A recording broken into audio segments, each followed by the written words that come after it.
शीर्षक लाल ट्रैक्टर और मिट्टी की खुशबू। गांव भिलगाम की सुबह हमेशा सूरज के साथ जागती थी। मुर्गे की बांग, खेतों में हल्की धुंध और दूर मंदिर की घंटी, यही उस गांव की पहचान थी। उसी गांव के किनारे एक छोटा सा कच्चा घर था जहां रहता था रामू ट्रैक्टर ड्राइवर। लोग उसे प्यार से रामू भैया कहते थे। रामू के पास अपना एक पुराना लाल रंग का ट्रैक्टर था और पीछे जुड़ी हुई मजबूत ट्रॉली। वह ट्रैक्टर उसके लिए सिर्फ मशीन नहीं था, बल्कि उसका साथी, उसका दोस्त, उसका सहारा था। जब भी वह ट्रैक्टर स्टार्ट करता, इंजन की आवाज सुनकर उसके चेहरे पर अपने आप मुस्कान आ जाती। रामू बचपन से गरीब था। उसके पिता खेतिहर मजदूर थे। बचपन में रामू ने अपने पिता को दूसरों के खेतों में हल चलाते, बोझ ढोते और पसीना बहाते देखा था। तभी उसने मन में ठान लिया था, एक दिन अपना ट्रैक्टर जरूर खरीदूंगा।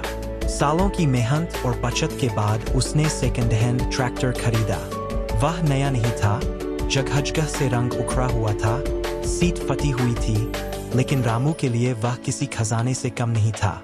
उसने खुद उसे धोया, पोंछा, नया रंग करवाया और ट्रॉली भी मजबूत बनवाई।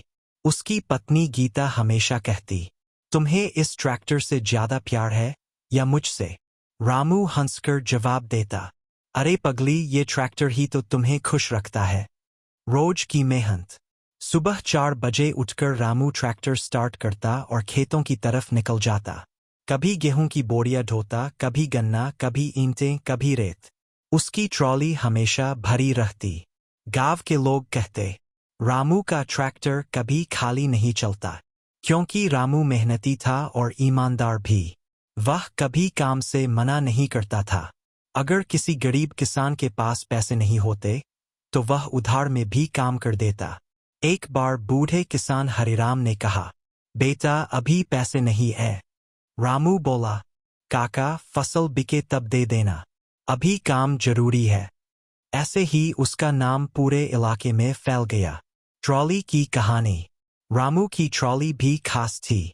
उसने खुद लोहे के मोटे पट्टों से उसे मजबूत बनवाया था।